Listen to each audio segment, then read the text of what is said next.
Business ব্যাকগ্রাউন্ডের শিক্ষার্থীদের মনে সবচেয়ে বড় যে প্রশ্নটা ঘুরপাক খায় তা হলো হিসাব বিজ্ঞান নাকি ফিনান্স, কোনটা পড়লে ভালো হবে, কোথায় চাকরির সুযোগ বেশি, আর বেতনই বা কেমন পাওয়া যায়।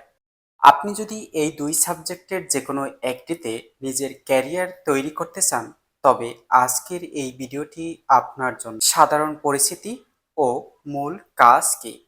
সহজ কথায় বলতে গেলে হিসাব বিজ্ঞানের কাজ করে অতীতের হিসাব নিয়ে।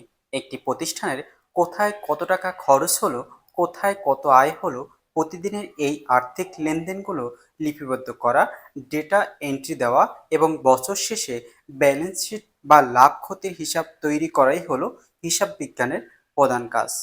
অন্যদিকে ফিনান্স ফিনান্স কাজ করে ভবিষ্যৎ পরিকল্পনা নিয়ে।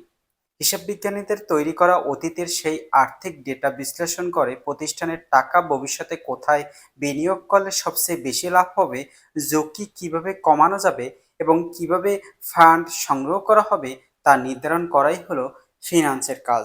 সিলেবাস অনুযায়ী এই দুইটি সাবজেক্টের কি কি পড়ানো হয় অনার্স লাইফে? হিসাব বিজ্ঞানে যেসব বিষয় পড়ানো হয়: financial accounting, cost and management accounting, taxation, auditing বা হিসাব নিরীক্ষা, বিজনেস বা ব্যবসায়িক আইন। অন্যদিকে ফিনান্সে যেসব বিষয় পড়ানো হয়: corporate finance, investment and portfolio management, financial market and institution, banking ও ইন্স্যুরেন্স, রিস্ক ম্যানেজমেন্ট। এই সকল সাবজেক্টই পড়াশোনা করানো হয় এই দুইটি সাবজেক্ট। আর এই দুইটি সাবজেক্টের মূল পার্থক্য কোথায়? বলতে গেলে হিসাব বিজ্ঞান সম্পূর্ণ অতীত ও বর্তমান লেনদেন কেন্দ্রিক, আর ফিনান্স সম্পূর্ণ ভবিষ্যৎ সিদ্ধান্ত ও পরিকল্পনা কেন্দ্রিক।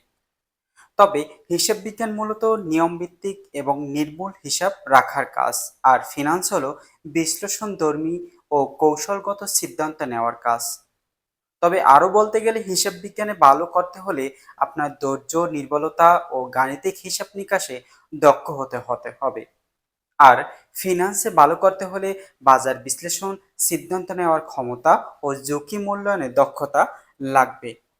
আচ্ছা, এই দুইটি সাবজেক্টের পড়াশোনা সম্পন্ন করার পরে কোথায় চাকরি হয়ে থাকে?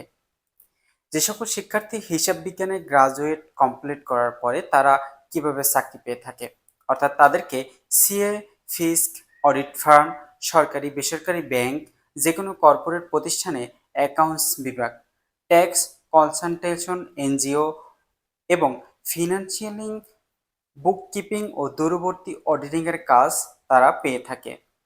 আর যে সকল শিক্ষার্থী ফিনান্সের গ্র্যাজুয়েট কমপ্লিট করে তারা কোথায় চাকরি পেয়ে থাকে? মূলত তারা market bank, commercial bank, financial ইনস্টিটিউশনে চাকরি পেয়ে থাকে। আরও রয়েছে শেয়ার বাজার, ইনভেস্টমেন্ট ফার্ম, বিভিন্ন multinational company, insurance company, asset ম্যানেজমেন্টে তারা চাকরি পেয়ে থাকে। হিসাব বিজ্ঞান, ফিনান্স এই দুইটি সাবজেক্টের পড়াশোনা সম্পন্ন করার পরে তারা চাকরি করার পরে তাদেরকে কিভাবে স্যালারি প্রদান করে থাকে? ফার্স্ট অফ অল বলতে গেলে একটি বিষয় মনে রাখবেন, দুটি সাবজেক্টের শুরুর দিকের বেতন প্রায় কাছাকাছিই থাকে। বাংলাদেশে এন্ট্রি লেভেলে একজন অ্যাকাউন্টেন্ট বা ফিনান্স এক্সিকিউটিভের বেতন সাধারণত 25 থেকে 40 হাজার টাকা দিয়ে শুরু হয়ে থাকে। তবে হিসাব বিজ্ঞানের পরে আপনি যদি সিএ, সিএমএ সম্পূর্ণ করতে পারেন, তবে অভিজ্ঞতার সাথে সাথে আপনার বেতন 1 লক্ষ থেকে 3 লক্ষ টাকা ছাড়িয়ে যেতে পারে।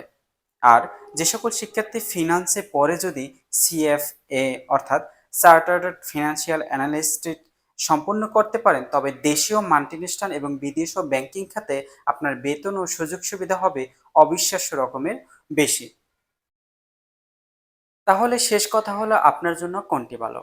আপনি যদি নির্দিষ্ট নিয়ম মেনে সূক্ষ্ম হিসাব রাখতে ভালোবাসেন এবং ভুল এড়িয়ে সঠিক তথ্য বের করতে পছন্দ করেন, তবে হিসাব বিজ্ঞান আপনার জন্য বেস্ট।